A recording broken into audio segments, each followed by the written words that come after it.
Dans cette vidéo, je vais vous parler de l'Adelstalspor. Alors l'Adelstalspor est un petit jeu de table islandais dont j'ai déjà fait une vidéo expliquant les règles et l'historique. Alors, de quoi vais-je vous parler maintenant? Je vais vous parler d'un point de règle particulier. C'est-à-dire, je ne vais pas revenir sur l'ensemble des règles. Pour les connaître, il faut donc aller voir d'abord cette vidéo, qui n'est pas très longue. Et ensuite, vous pourrez revenir si vous voulez avoir un point de vue plus précis, peut-être plus exhaustif, sur un point de règle qui peut poser question aux joueurs. Alors, ce point de règle, c'est lequel? Le point de règle, ne peut se situer que lorsque un joueur a encore une chaîne de dames qui se suivent comme ça, bon, et que l'autre joueur a une dame isolée, le fameux Hornaskela. Donc, lorsqu'on a l'Hornaskela contre une chaîne, alors il peut se passer quelque chose, c'est que cette chaîne peut être coupée en deux. C'est le seul cas. Lorsqu'on a deux chaînes, une chaîne blanche, une chaîne noire, ce n'est pas possible. Il ne peut pas y avoir de coupure d'une chaîne en deux. Le seul cas de figure, c'est lorsque l'Hornaskela se retrouve confronté à une chaîne adverse. Alors nous allons voir. Alors ça se passe bien sûr dans les coins, puisque l'Hornaskela ne peut se déplacer que dans les coins, d'où son appellation. Allons-y. Voici donc une chaîne complète de 6 dames blanches qui se trouve confrontée à l'Hornaskela noire. Et c'est l'Hornaskela qui doit jouer. Donc nous allons voir plusieurs cas de figure. Le premier cas de figure, on va supposer que les noirs font, on va dire, un 6 et As. 6 et As, donc ça va leur faire un déplacement comme ça, 1, 2, là, et 3. Donc, 2 dames ont été enlevées de la chaîne blanche. Et donc la chaîne blanche se trouve coupée en 2. Donc, que va-t-il se passer pour les blancs? Mais les blancs, la règle est claire, c'est toujours la dernière dame qui doit être jouée en premier et qui doit passer devant la chaîne. Mais la chaîne est coupée en 2. Donc ça veut dire quoi? Ça veut dire qu'il va d'abord falloir reconstituer une chaîne complète, sans coupure, avant de pouvoir passer devant. Alors, si les blancs maintenant lancent les dés et obtiennent un As par exemple, eh bien, ils vont prendre la dernière et la passer où? Non pas ici, puisqu'il y a une coupure, ils vont jouer ici. Vous voyez? Et là, c'est fini pour eux. Il leur reste encore une coupure dans ce cas-là. Donc au coup suivant, s'il faut encore un As, ils vont pouvoir se jouer ici. Et cette fois-ci, la chaîne sera reconstituée. Alors, la prochaine fois, quel que soit ce qu'ils joueront, encore un As par exemple, eh bien, ils prendront la dernière qui va, cette fois-ci, passer vraiment devant. Voilà comment ça se passe. On pourrait, pareil, si vous avez un 6, ça ne change rien. Hein, d'accord?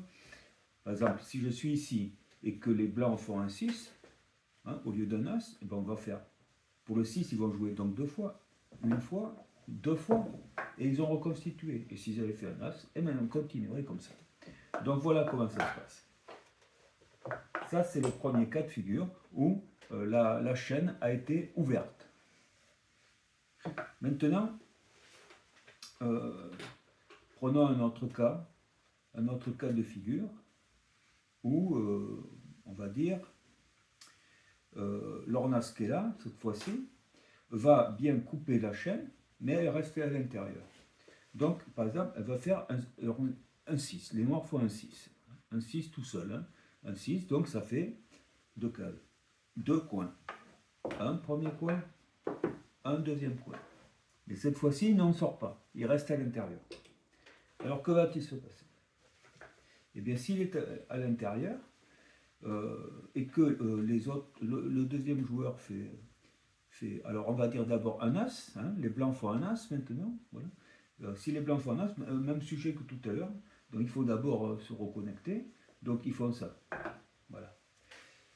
Bon, ok, pas de souci. Et maintenant, bon, les noirs, mettons, ils ne font ni as, ni 6, ni doublé, donc ils restent là. Les blancs jouent, et qu'est-ce qu'ils vont pouvoir faire maintenant? Admettons qu'ils refont un nouvel as. Alors là c'est toujours la dernière qui doit jouer, et doit jouer en tête de fil.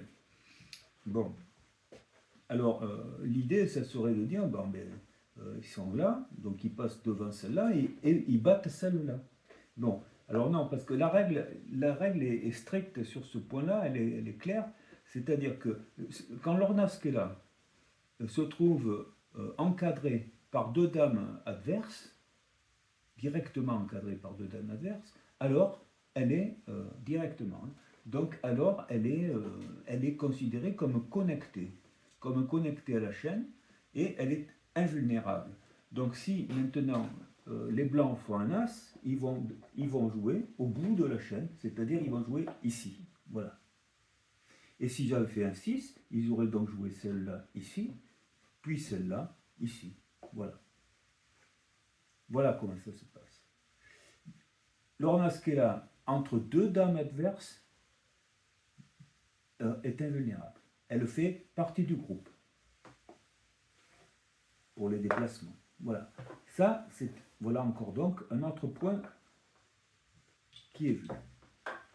On va le confirmer en disant maintenant que l'ornasque est là va se déplacer d'une seule case, parce que les noirs ont tiré un as. Alors à ce moment-là, les noirs font ça, et ici, ils se mettent ici. Et à ce moment-là, les blancs vont se retrouver dans la même situation dont je viens de parler, c'est-à-dire que, étant donné que le noir est situé entre, l'ornasque est entre deux blancs, eh ben, elle est invulnérable, on considère qu'elle fait partie de la file. Et donc si les blancs font un as ou un 6, donc s'ils font un as, eh ben, ils vont se déplacer ici, s'ils font un 6, ils vont se déplacer ici. Et s'ils faisaient un 6, je veux dire, et un as, donc ils auraient fait le 6 là, et puis l'as ici, voilà. C'est comme ça. Vous voyez, très simple. Hein, donc, pensez à l'invulnérabilité de l'ornasque là lorsqu'il se trouve encadré par deux dames adverses. Bon, voyons un autre cas de figure qui cette fois-ci, il va être plus rare. Alors, on recommence. Et les noirs font un doublé de 6. Font un doublé de 6, c'est le plus beau coup. Bon, ça leur fait 4 coins.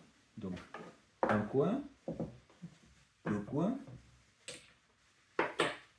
3 coins, 4 coins. Ils relancent les dés, puis c'est un doublé, ils font encore un 6.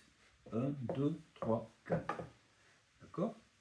Et maintenant, ils relancent et ils font un 6 ou ils font un doublé de 3 pendant la terre. On va mettre un doublé. Je vais mettre un doublé de 3. Allez, je fais un doublé de 3. Donc les noirs vont se déplacer de deux coins. Donc, un coin. Excusez-moi, l'explication est foireuse. Il faut que les noirs fassent un as. Un as. Ouais, autrement, je retombe dans une situation que j'ai déjà décrite. Il faut un as. Alors à ce moment-là, les noirs vont se déplacer dans la première case qui est là. Voilà. Et nous nous trouvons dans cette situation qui est extrêmement peu probable. Très peu probable. Parce qu'il faudrait que soit donc on ait cette succession de doublés, soit, puis suivi d'un as, hein, soit que ça se fasse plus lentement, mais que les blancs fassent des lancers qui ne les font pas se déplacer. Mais admettons que ça peut arriver, donc on doit en parler. Dans ce cas de figure, que va-t-il se passer? La chaîne est rompue, mais les noirs n'est pas encadré par deux dames adverses. On pourrait dire qu'il retient un demi-groupe par rapport à l'autre, sans être connecté au premier. Il ne peut pas se camoufler dedans, quoi, je dirais. Alors, que va-t-il se passer si les blancs maintenant font font un as ou un 6, un doublé. Bon. Prenons le cas d'un as. Si les blancs font un as, à ce moment-là, ils ne vont pas se placer ici, parce que la dame noire ici n'est pas invulnérable, n'est pas encadrée, donc elle n'est pas invulnérable. Alors, donc l'as va permettre au blanc de se placer ici et de sortir un as qui est là. De fait, les blancs auront gagné la partie. Voilà, voilà comment ça se passe. Bon, alors, j'ai dit ça pour un as, mais si c'était un 6, bien entendu, c'est la même chose, puisqu'il faut, pour faire un 6, on va jouer un premier déplacement ici, et c'est fini. Autrement, le deuxième, ça serait ici. Voilà. Mais il n'y a même pas la peine d'essayer, c'est fini. Donc voilà, là je viens de vous montrer tous les cas de figure, comment traiter cette rupture de la file par l'ornasquela et dans les différentes configurations possibles et imaginables. Avec ça, vous avez tous les détails nécessaires pour pouvoir jouer sans avoir à réfléchir à qu'est-ce qu'on pourrait bien jouer ou pas. Bon voilà, c'est fait. Et puis maintenant, ben, je vous dis, ben, écoutez, j'espère que ça vous aura intéressé et ça vous permettra si vous ne connaissez pas l'ornasquela, enfin vous ne connaissez pas, je vais dire, excusez-moi, la Delta Stelpur, parce que le nom du jeu c'est la Delta Stelpur, c'est Chasing Girls en anglais ou Courir les filles en français. Bon, pour savoir de quoi ça cause, eh bien il faut aller voir, la vidéo sur les règles du Delta Stelpur. Et là, je ne parle pas islandais, donc la prononciation, je ne la garantis pas. Bon, voilà, c'est tout ce que je voulais vous dire. Et si vous aimez toutes ces vidéos, ben, n'hésitez pas à vous abonner, à faire du nombre. Et puis, je vous souhaite une bonne soirée ou une bonne journée. Bientôt. Au revoir.